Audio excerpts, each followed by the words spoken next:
కర్నూలు జిల్లాలో విద్యుత్ శాఖ ఉద్యోగులు ఆందోళనకు దిగారు. తమ డిమాండ్లను పరిష్కరించాలని జేఏసీ ఆధ్వర్యంలో కలెక్టరేట్ ముందు నిరసన వ్యక్తం చేశారు. ప్రభుత్వం స్పందించకపోతే ఈ నెల 25న నిరవధిక సమ్మెకు దిగుతామని హెచ్చరించారు.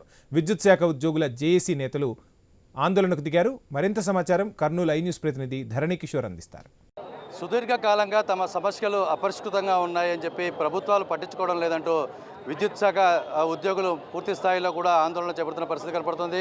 కర్నూలు కలెక్టరేట్ ముందర ప్రభుత్వానికి హెచ్చరిక చేస్తున్న నేపథ్యం కనపడుతుంది. అసలు వారు ఎదుర్కొంటున్న సమస్యలు ఏంటో వారిని అడిగి తెలుసుకునే ప్రయత్నం చేద్దాం. సార్, అసలు చెప్పండి, మీరు జేఏసీ తరఫున ఎందుకు ఇంత పెద్ద ఉద్యమం చేస్తున్నారు?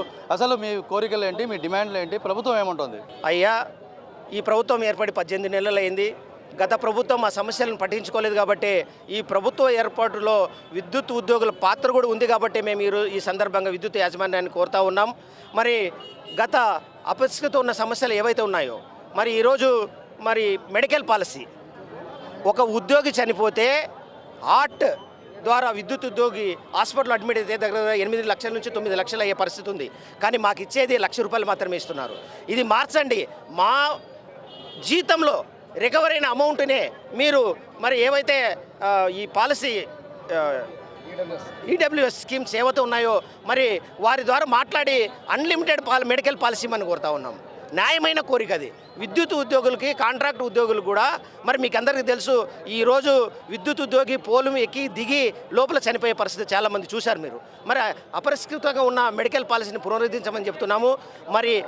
ఏ ప్రభుత్వం గత 5 సంవత్సరాలు కూడా విద్యుత్ సంస్థలో ఖాళీగా ఉన్న ఏ ఒక్క పోస్టును కూడా ఫిల్అప్ చేయలేదు. ఈరోజు అనేక మంది కాంట్రాక్ట్ కార్మికులు అర్హత సాధించి ఉన్నారు.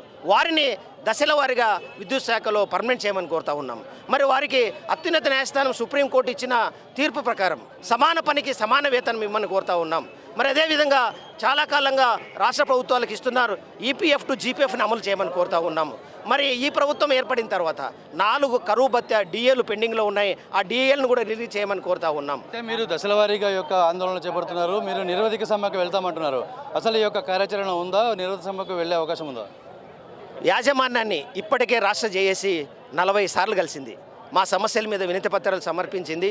అయినా స్పందన లేదు కాబట్టి 25/8/2025న మేము దశల వారి ఆందోళన కార్యక్రమాలకు వెళ్తామని సమ్మె నోటీస్ ఇవ్వడం జరిగింది. విద్యుత్ భవన్ నుండి కలెక్టర్ ఆఫీస్ వరకు ర్యాలీ ద్వారా వచ్చి మేడం కలెక్టర్ గారికి వినతి పత్రం సమర్పించడం ద్వారా మా సమస్యలను ప్రభుత్వానికి నివేదించండి, మా సమస్యలు కనుక పరిష్కరించకపోతే, మమ్మల్ని మేనేజ్మెంట్ పిలిచి మాట్లాడకపోతే 25న రాష్ట్ర జేఏసీ అన్ని జిల్లా జేఏసీ కమిటీని విజయవాడకు రమ్మని తెలిపింది.